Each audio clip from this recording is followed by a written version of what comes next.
So, what does Twin Peaks have to do with Taylor? And why would she be alluding to it so frequently? This is my opinion on why. There are spoiler alerts, so if you plan on watching Twin Peaks, you're not going to want to listen to this. So, here's the bad part about Twin Peaks. Season 3, episode 17, we get the final episodes. We kind of get the conclusion. But the conclusion to Twin Peaks is that there really is no conclusion.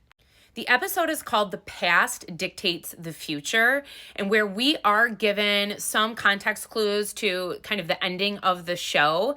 It's meant to kind of be like a dream sequence. But at the very end, when we think that Agent Cooper goes back in time to correct the timeline, to prevent the unaliving of Laura, at the very end, we get a hint that that's not actually what happened and that you can't change your path.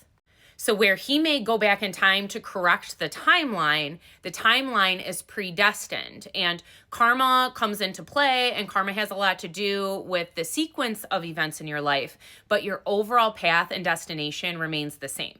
So it leaves it very open-ended that even though he may have changed the course of what we saw during Twin Peaks, the outcome is still the same. And we only get a hint to that, so it's left very open-ended.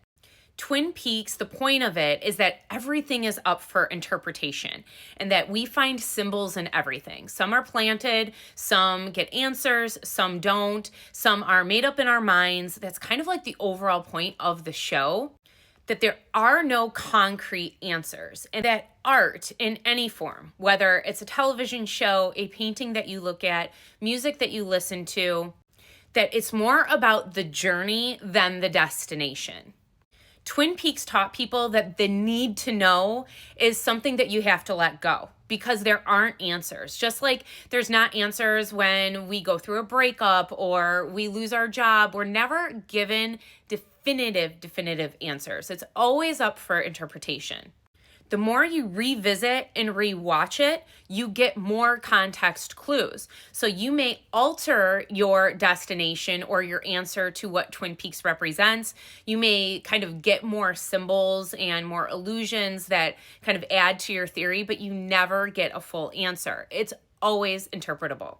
So where I do hope that we get something on 317, because that's a very important episode in Twin Peaks, I don't think it will give us answers. I think it will just add to our interpretations. The point of Twin Peaks is that however you interpret it is personal and it's for you. This is why I don't think Taylor minds us diving into what we think songs are about or even who we think they are about. I don't think that's the problem. It's the judgment that's the problem.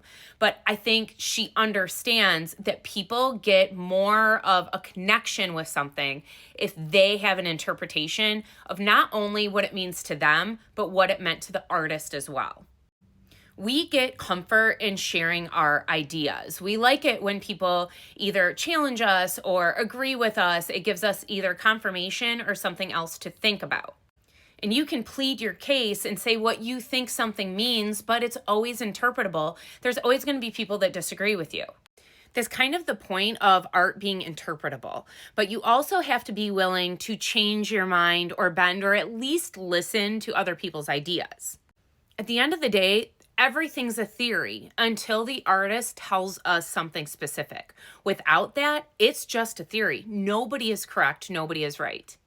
And there is no conclusion or end until they give us everything. In a form of art like Twin Peaks or like Taylor Swift's discography, there can't be a total end because even if she said, hey, I wrote this song about this and this and this and this, there's still all of the symbols and visuals and additives that we can interpret differently. So at the very end of Twin Peaks, we think Laura is saved. We think that the unaliving of her was canceled, that Agent Cooper went back in time and changed the course of her destiny. But the very last scene is very uneasy because all it is her screaming, which symbolizes that even though he may have changed the path, the end most likely remains the same. But people can interpret that differently too. They can say, well, maybe she was just screaming, or maybe it was at something else.